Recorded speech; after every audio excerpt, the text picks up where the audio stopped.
Hello everyone, ఎలా ఉన్నారు అందరూ? ఇంకా ఈరోజైతే మా జర్నీ అనుకున్నాం కదా. సో ఈవినింగ్ 4:30 కల్లా స్టార్ట్ అయిపోయాము. మేము స్టార్ట్ అయ్యే టైంకి ఫుల్ మబ్బులు పట్టేసి వర్షం వచ్చేటట్టుందండి. సో అయినా కూడా పర్లేదు, ఇంకా కార్కి స్టార్ట్ అయిపోయాము. యాక్చువల్లీ బస్ అనుకున్నాము, కానీ బస్ అయితే లగేజ్ మళ్ళీ దింపుకొని ఎక్కుకొని ఉంటాయి కదా, అందుకని కార్ అయితే మాట్లాడేసుకున్నాము. కార్ ఎక్కగానే యోగి చల్లగాలికి అయితే పడుకుని పోయిందండి. ఇంకా భావన కూడా ఎగ్జామ్ బాగా రాసేసిందంట. ఇంక ఇప్పుడు నేపాల్ ట్రిప్కి కూడా హ్యాపీగా వచ్చేస్తుంది. సో ఫైనల్లీ ఆన్ టైంకి రైల్వే స్టేషన్కి అయితే వచ్చేసామండి. ఇంకా అక్కడికి వెళ్ళిన తర్వాత ఒక హాఫ్ అన్ అవర్ అయితే వెయిట్ చేసాము. ఈలోపు ట్రైన్ కూడా వచ్చేసింది. ఇంకా మమ్మల్ని ఎక్కించేసి భావన వాళ్ళ ఫాదర్ అయితే రిటర్న్ అయిపోయారు. అయితే యాక్చువల్లీ మా యోగి ఏంటి అంటే బ్యాగ్ మీద కూర్చుంటానని గొడవ చేస్తుంటే బ్యాగ్ మీద కూర్చోపెట్టాము. ఇంకా అక్కడ నుంచి ప్లాట్ఫామ్ 7 అనగానే ప్లాట్ఫామ్ 7 మీదకి వచ్చినాక మళ్ళీ ఇంకొక 10 minutes వెయిట్ చేసాము. ఈలోపు ట్రైన్ అయితే వచ్చేసింది. అయితే మాకందరికీ కూడా వందే భారత్ సెమీ స్లీపర్ వచ్చింది. స్లీపర్ ఎప్పుడు వస్తుంది, సో అది ఎప్పుడు ఎక్కుతామనే ఎక్సైట్మెంట్ అయితే బాగా ఉంది. మీలో కూడా ఉండే ఉంటుంది కదా, ఎంతమందికి ఇలా ఉందనేది కామెంట్ చేసేయండి. ఇంకా ట్రైన్ ఎక్కగానే మా యోగి అయితే సీట్ మీద సెట్ అయిపోయింది. ఇంకా ఈలోపు ట్రైన్ అనేది కదిలిపోయిందండి.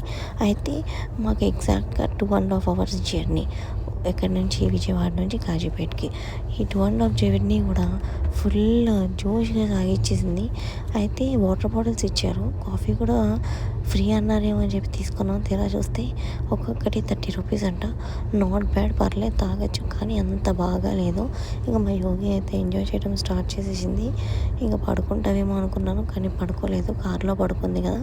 అదే ఇంకా వందే భారత్లో అంతా కూడా ఫుల్గా ఎంజాయ్ చేసి టిఫిన్ తింటేనే స్నాక్స్ అంటే టిఫిన్ తినేసింది. స్నాక్స్ కావాలని అడిగింది. చాలాసేపు తర్వాత స్నాక్స్ ఇచ్చాను, తింటూ కూర్చుని పోయింది. మమ్మల్ని అయితే ఇబ్బంది పెట్టలేదు. ఇంక ఇప్పుడు ఏంటంటే వందే భారత్లో మేము నైట్ ఎప్పుడు కూడా టిఫిన్ అనేది బుక్ చేసుకోలేదండి, ఫుడ్ అనేది. సో అందుకని చెప్పి నేను ఇంటి దగ్గర నుంచి తెచ్చుకున్నాము. తీరా చూస్తే మాకు కూడా ఫుడ్ వచ్చింది. అదేంటి అంటే ఫుడ్ కావాలి అని చెప్పి టిక్ చేస్తేనే టికెట్స్ అవుతున్నాయి అని చెప్పి మాతో పాటు ఉన్న పక్కన ఆంటీ చెప్పింది. సో అది కూడా మాకు ఎప్పుడు వచ్చింది అనుకున్నారు, 8:30కి. అయితే 8:15కి అతను ఉన్నాడు. మేము ఏమనుకున్నామంటే మనకి రాదు కదా అన్నట్లు ఊరుకున్నాము. సో 8:30కి ఆంటీ ఈ మాట చెప్పి మాకు కూడా ఫుడ్ ఇప్పించింది. సో అందులో ఏమేమి వచ్చినాయి అంటే 2 రోటీస్, ఒక పన్నీర్ కర్రీ, దాల్, బంగాళదుంప ఫ్రై, రైస్, కర్డ్, ఒక మ్యాంగో పిక్కెల్, హ్యాండ్ వాష్కి టిష్యూ వచ్చింది. ఇట్లా వచ్చినాయి. అయితే మా యోగికి పెడదామని చూసా కానీ తినలేదు. ఇంకా నేనే కొంచెం తినేసి ఇంకా అక్కడి నుంచి ఐస్ క్రీమ్ ఇచ్చారు. సో ఐస్ క్రీమ్ కూడా తినేసింది. ఈలోపు వరంగల్ వస్తే మేము దిగేసాము. సో ఇంకా వరంగల్ వచ్చిన తర్వాత అసలు విషయం మొదలైందండి. అక్కడ 9 o'clockకి రీచ్ అయ్యాము. 9:14కి మేము బయటకు వచ్చేటప్పటికి 9:30 అయింది. లాస్ట్ బస్సు 8 o'clock అండి. ఆటోస్ అడుగుదామంటే 300 చెప్తున్నారు. అది కూడా మాకు ఆటోస్లో ప్రయాణం రిస్క్ అనిపించింది. లేట్ నైట్ అయిపోయింది కదా. సో ఏం చేయాలి, సార్కి కాల్ చేస్తే ఆటోస్ ర్యాపిడ్లో కూడా బుక్ చేసుకోండి, 200 పడుతుంది మీకు అని. ర్యాపిడ్లో బుక్ చేసుకుని 200 పట్టడం 300 కాదు విషయము. మాకేంటంటే సేఫ్టీ ఇంపార్టెంట్. సో అందుకని చెప్పి పోలీస్ వాళ్ళని కాంటాక్ట్ అయ్యి, సో వాళ్ళు తెలిసిన ఆటో అతను ఉన్నారు, సో అని చెప్పి అక్కడ మాకు తెలిసిన ఆటో అతను వాళ్ళు ఉంటారని చెప్తే అక్కడికి వెళ్ళి అతన్ని తీసుకొని వచ్చాం. ఫైనల్లీ కాజీపేట రైల్వే స్టేషన్కి అయితే రీచ్ అయిపోయాం. కాకపోతే ఇక్కడ విషయం ఏంటంటే కాజీపేట రైల్వే స్టేషన్ అనుకున్నంత పల్లెటూరుగా అయితే లేదు. అంతా కూడా మొత్తం లైట్స్ ఉన్నాయి, ఎక్కడికక్కడ షాప్స్ ఉన్నాయి. కొంచెం హ్యాపీ అనిపించింది. ఇంకా అతను కూడా సేఫ్గా తీసుకొచ్చాడు. ఇంకా వచ్చిన తర్వాత ఒక 1 hour వెయిట్ చేస్తే ట్రైన్ వచ్చేస్తుంది కదా అన్నట్లు మేము వెయిట్ చేసాం. కానీ ట్రైన్ అయితే 2 hours లేట్ అండి. సో మా యోగి చక్కగా స్నానం చేయించడం అలవాటు అయిపోయి నాకు స్నానం చేయించమని అడిగింది. సో ఆ రైల్వే స్టేషన్లోనే వాష్రూమ్స్ క్లీన్గా ఉన్నాయి. సో యోగికి స్నానం చేయించి మేము కూడా డ్రెస్ చేంజ్ చేసుకొని ఫ్రెష్ అయిపోయాము. ఇంకా బ్యాగ్తో ఆటలు మొదలుపెట్టిందండి. ఏం చేస్తుంది ఏంటి అనుకున్నాను. తీరా ఆ కవర్ పీకితే కానీ హ్యాపీగా లేదు.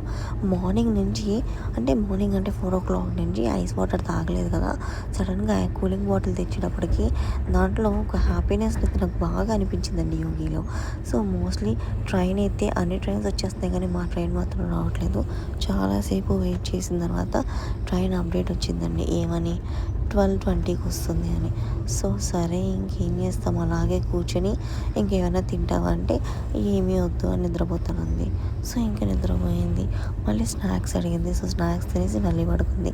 ఈలోపు ట్రైన్ అనౌన్స్మెంట్ చేసేసారు. ట్రైన్ వచ్చేసింది, ప్లాట్ఫామ్ నెంబర్ 1కి వచ్చేసింది. సో ట్రైన్ ఎక్కేసాం, బెడ్స్ అడ్జస్ట్ చేసుకున్నాం. ఇంకా రిమైనింగ్ బ్యాలెన్స్ పడుకోవడమే.